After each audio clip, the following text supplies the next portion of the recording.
여기에서는 이스라엘의 역사를 회고하면서 하나님 앞에 자신들의 형편을 아뢰며 탄원하고 있는 내용들로 이어지고 있습니다. 하나님은 종종 이스라엘 백성들을 포도원 혹은 포도나무, 감람나무 등으로 비유하셨습니다. 이사야서 5장에 보면 이스라엘은 포도원이요 라고 나옵니다. 하나님께서 한 포도나무를 애굽에서 가져다가, 이거는 이스라엘 백성들이 애굽을 탈출하여 가나안을 정복하고 거기에 정착하게 된 것을 가리키는 거죠. 당시 가나안은 텅 비어 있는 땅이 아니라 이미 그 많은 민족들이 각축전을 벌이며 번영한 물질 문명을 구가하고 있는 곳이었습니다. 그쪽 지역이 철기 문화를 제일 먼저 받아들인 지역이기 때문입니다. 그 민족들을 하나님이 쫓아내시고 이스라엘에게 그 땅을 주셨는데 이것을 심으셨다는 표현으로 묘사했습니다. 이스라엘 백성들을 포도나무 혹은 감람나무로 묘사할 때 아주 잘 쓴 표현입니다. 이 심으셨다라고 하는 표현은 이런 거죠. 하나님이 이스라엘 백성들을 갖다가 그냥 그 가나안에 갖다 두시고 돌아보지 않으신 것이 아니라 나무가 심기면 그 땅과 나무는 하나가 되어서 거기에서 수액을 끌어올리며 이 나무가 생명을 유지하는 거죠. 그러니까 이스라엘 백성들을 하나님이 가나안 땅에 갔다가 정착시키신 것은 포도나무를 심고 그 포도나무가 땅을 기반으로 생명의 진액을 먹으면서 계속 번성하는 것처럼 그렇게 하나님이 이스라엘을 그 땅에 두시고 거기서 하나님이 함께 하셨다는 것을 이렇게 비유로 표현하는 거죠. 그리고 그들이 일시적으로 가나안을 차지한 것이 아니라 항구적으로 마치 땅에 깊이 뿌리를 받고 성장하는 나무처럼 그렇게 항구적으로 그 땅을 이스라엘 백성들에게 주셨다. 그런 뜻입니다. 주께서 그 앞서 가꾸셨으므로 그 뿌리가 깊이 박혀서 땅에 가득하며 라고 나오는데 앞서 가꾸셨다는 것이 무슨 의미인지 잘 단정적으로 말할 수가 없어요. 근데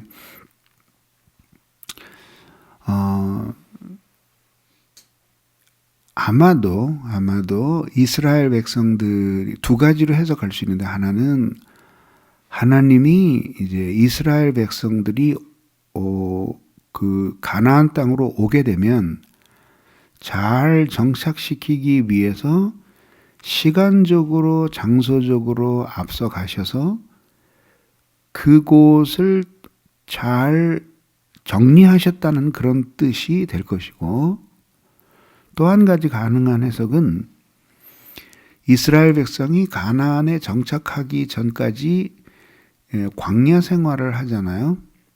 그리고 더 멀리는 이스라엘 백성들이 애굽에서 생활을 하잖아요. 가나안에 정착하기 전까지의 그 모든 과정이 그냥 우연이 된 것이 아니라 하나님이 마치 농부가 식물을 돌보듯이 그렇게 이스라엘 백성들을 돌보고 인도하시고 보호하셔서 그렇게 데려오셨기 때문에 그런 사랑으로 가나안에 데려다 놓으시니까 그 뿌리가 깊이 박혀서 땅에 가득하게 되었습니다. 이런 뜻이겠죠. 두 번째 해석이 훨씬 더 낫다는 생각이 듭니다. 아무튼 그래서 이스라엘 백성들은 가나안에 들어가서 잠시 가나안 땅을 차지했다가 쫓겨난 것이 아니라 거기에 뿌리가 깊이 박혀서 그래서 땅에 가득하게 되었고 그리하여 이제 이 포도나무는 계속 자라며 번성을 하게 되었던 거죠.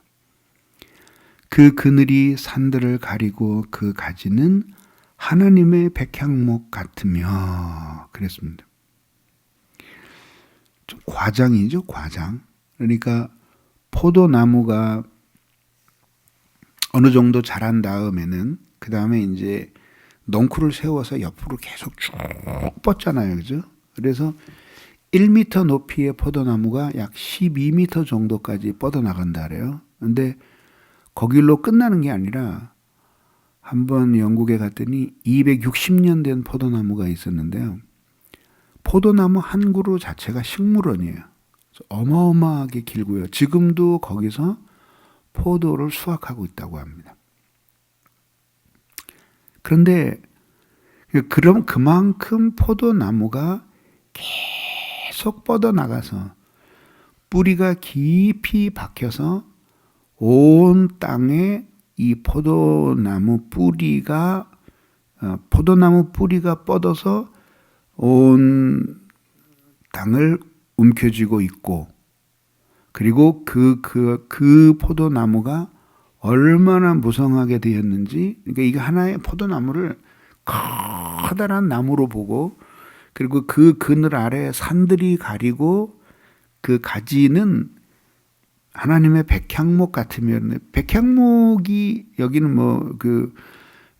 최상의 아름다운 그런 백향목이다 이런 뜻인데 백향목이 아름답기 위해서는 어떻게 돼? 이렇게 가느다란 거는 아름답다고 얘기 안 하죠. 백향목은 건축재 자재로 쓰는 거니까 일단 아름답기 위해서는 백향목이 튼실해서 이렇게 커서 기둥이나 들보로 쓸 수 있을 정도가 돼야 되잖아요. 이게 또 하나의 과장이죠. 그래서 포도나무 그 포도나무가 뻗어나간 가지조차도 백향목과 같이 그렇게 커다란 곧게 뻗어나간 백향목과 같이 되었다. 하나의 과정이죠. 그렇게 될 정도니까 이렇게 말하고 있는 이 시인의 마음속에 무슨 자크와 콩나물에 나오는 것처럼 막 나무가 쭉 자라서 막 하늘까지 뻗고 그것들이 온 산을 뒤덮은 그런 어떤 번영의 그림을 이 머릿속에서 그리면서 지금 이 시로 묘사를 하고 있는 것이죠. 아무튼 이것은 모두 뭘 보여주냐면 하나님이 출애굽을 탈출하여 가나안에 정착한 이후 이스라엘 백성들에게 베풀어 주신 그 큰 은혜와 축복을 지금 말하고 있는 것이죠. 그래서 그 가지가 바닥까지 뻗고 넝쿨이 강같이 미쳤습니다. 여기서 강은 유프라테스 강을 이야기하는 거죠. 그러니까 유프라테스와 티그리스 강, 그 땅을 가장 비옥하게 하던 그 땅이 지금의 이라크 지역이에요. 그 강까지 가지가 바다를 뻗고 넝쿨이 강까지 미쳤습니다. 이건 이제 하나님께서 이스라엘 백성들에게 베푸신 그 번영과 축복이 얼마나 큰 것이었는지, 광범위한 것이었는지를 보여주는 것이죠. 자, 이상까지는 축복에 대한 회상이에요. 그래서 하나님이 한 포도나무를 애굽에서 떠다가 가나안에 심으시고, 심으신 그 포도나무가 뿌리가 깊이 박혀 땅을 움켜쥐고 있고, 거기서 뻗어나온 가지와 줄기들이 산들을 가리고, 그 가지의 크기는 건축자재를 쓸 수 있는 백향목과 같이 크고, 그리고 길이로는 바닥까지 뻗고 넝쿨이 강에까지 미치는 놀라운 번영을 이스라엘에게 주셨더라, 이 얘기입니다. 그런데 이제 12절부터는 이제 하나님의 축복을 회상하는 것이 아니라 이제 하나님의 심판을 회고하고 있습니다. 주께서 어찌하여 그 담을 허시사 길을 지나가는 모든 이들이 그것을 따게 하셨나이까.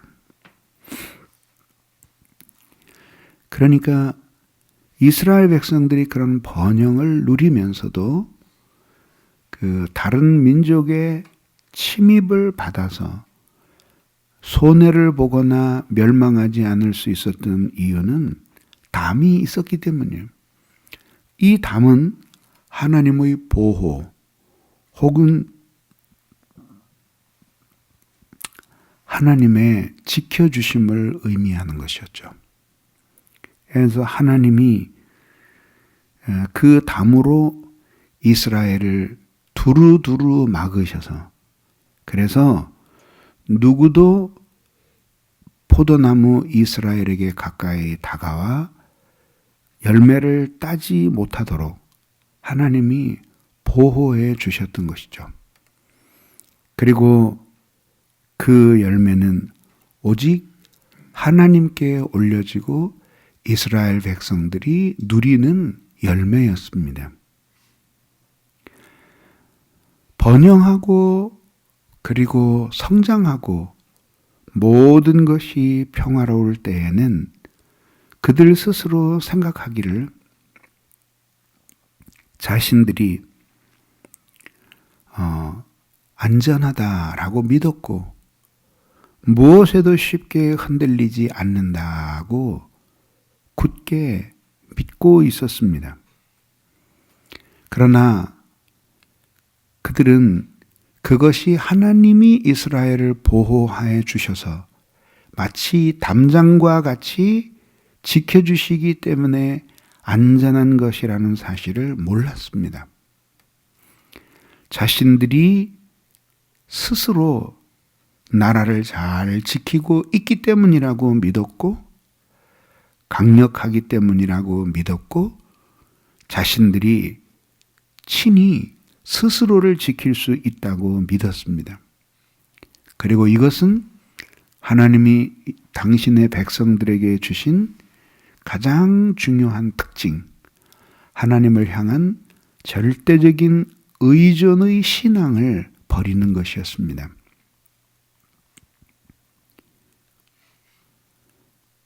결국 하나님께서 이스라엘을 지키시던 그 보호를 거두시자 지나가는 모든 이들이 그 열매를 따게 되었습니다.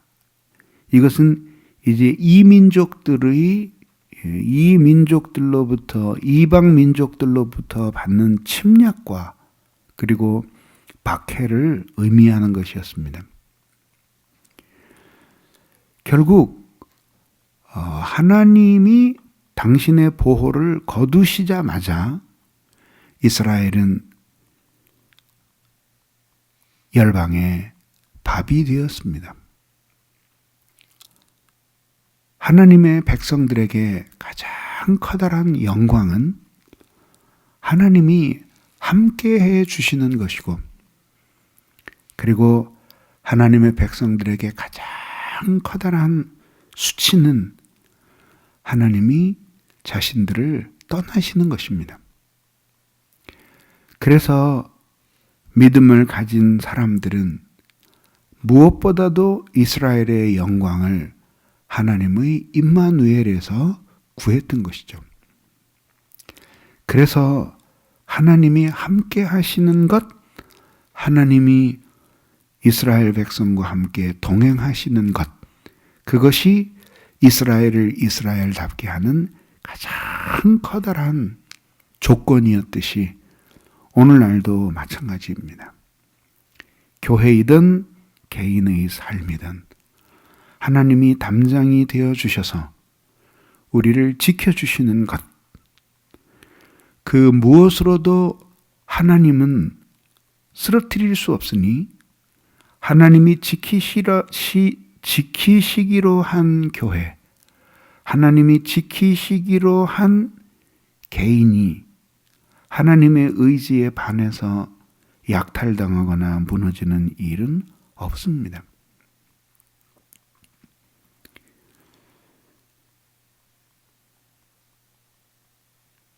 중국 사람들이 만리장성을 쌓았는데 정말 만리예요. 그런데 역사의 아이러니는 한 번도 나라가 만리장성을 넘어 침략해온 나라에게 멸망한 적이 없고 그 안에서 자중질환이 일어나서 나라가 5번을 망했다고 합니다. 결국은 하나님이 이스라엘 백성의 담이신데 이 민족이 그 담을 넘어 이스라엘에게 해를 입힌 것은 하나님이 스스로 그 담을 허셨기 때문이고 이것은 결국 이스라엘 백성들이 하나님을 멀리 떠나 불순종하였기 때문입니다. 하나님의 백성들의 영광은 하나님이 함께 하시는 것입니다.